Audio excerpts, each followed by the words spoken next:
Hello and welcome to CT Office Notes 2.2 tutorial video titled Health History and Creating an Office Note. If you have not done so, please review the prior CT Office Note tutorial video entitled Introduction to cover the functioning of the first page of the software. Let's go ahead and start by choosing Search All under the client number. Under Search for Established Clients, we see that we have previously added 7 different clients, and what we're going to do is go ahead and choose one of them, and we're going to go ahead and enter the information that we need to on that client under their health history. Mr. Joe Smith was added before. His number was 1007 and he has no note information, so let's go ahead and start with him. We're going to go ahead and press on Joe, and it brings us to our second page. And one of the first things we want to do is make sure that we do have the proper person, that we did check that person before moving forward. So we see there's Joe Smith's name and the client name, male, client number 1007, his date of birth, and note age is automatically calculated for you. The other thing that is important is the new note dates field listed right here under the client name. We can see that it has a date that is today's date, but what we might want to do in the future is, if we decide that we're going to compile an office note the next day because of a client who maybe came in late, we can always change that from the 16th, let's say, to the 15th, and then proceed with an office note for that date.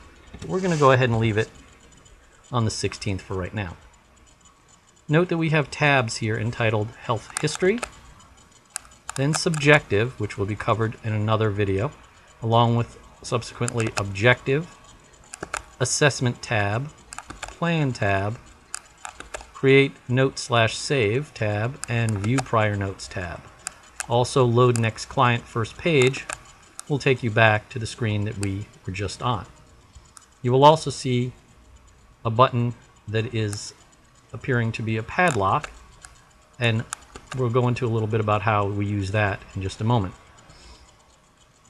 The health history screen is divided out into prior long-term conditions, past medical procedures, chronic symptom history, long-term symptom/drug history, prior long-term diet history, past long-term personal habits. Down below we have long-term history of bowel movement frequency, and then a section where the client denies several of these conditions. Please note that the health history screen is something that you fill out at the beginning of the client's office visit and is not usually altered, since the past is the past, and if they've had gallbladder removal or heart surgery, that doesn't usually change. However, something may need to be added in the future. So let's go ahead and take a look through here. And what we know about Joe Smith, our client number 1007, as he has told us, would be that he suffers, let's say, from asthma.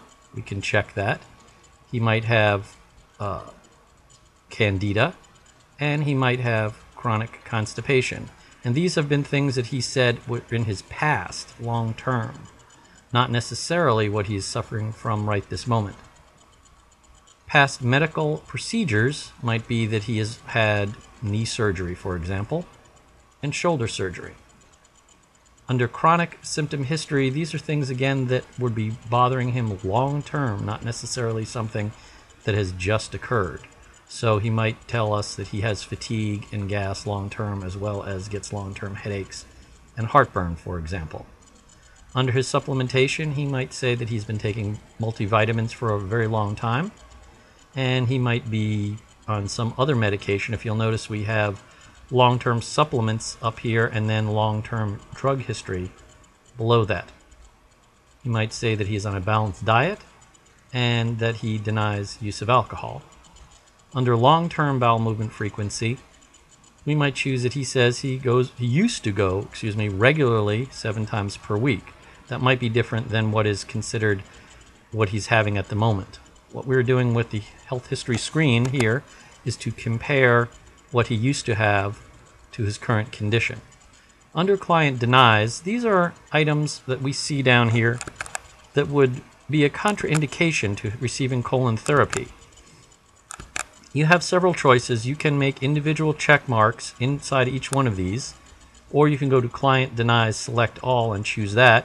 It will prompt you to make sure that you actually do want to check all of these boxes. If you choose yes, then please note how all the boxes down here now have check marks. Of course, with the exception of pregnancy, since Joe is a male, if we were to choose pregnancy, the software would prompt us and say client is a male, leave unchecked. So you won't make that mistake and have the note sound like there's a problem. If for some reason there is a symptom or condition or surgery that does not appear in any of these fields at the moment, here's where the padlock comes in. And if you notice, as you hover over the padlock, it says click to unlock fields. What you would do over here at the padlock is simply click this, and let's watch what happens to all of our fields. Now the fields have gone blank, and now instead of clicking on something, we are able to actually enter something in a field. So here under thyroid surgery, we could write wrist surgery. Now we will go back up here to our padlock, which now appears unlocked. We would click it to lock it. Now we will see that all of our choices have been restored for us. And now if we wish to, we can add wrist surgery. The other thing you might notice here is however many check marks or highlights you have, selections you might say, in a particular field, the number appears in the box up here. This is important if you have a very long list, and if we, let's say, scroll very far down and we find that Joe has been suffering from ulcers in the past and skin rashes. Notice what happens now. The long-term history changes to 5, but we also get a down arrow appearing. So what happens there is that we look here and we see we only have 3 selections, and yet we see a number 5 up here, and we see a down arrow telling us that there are 2 more selections below the visible field, and there they are as we scroll down. And this will apply to any one of these different fields as we go through. Now, this sort of a setup is very similar in all of the different tabs that we see across the top, and we're going to go into each one of these and what they mean for you in the different tutorial videos. So this concludes the health history screen as we have showed you here. And again, we will continue now with our next tutorial titled the subjective screen. Thank you so much, and as always, if you have any questions, please give us a call.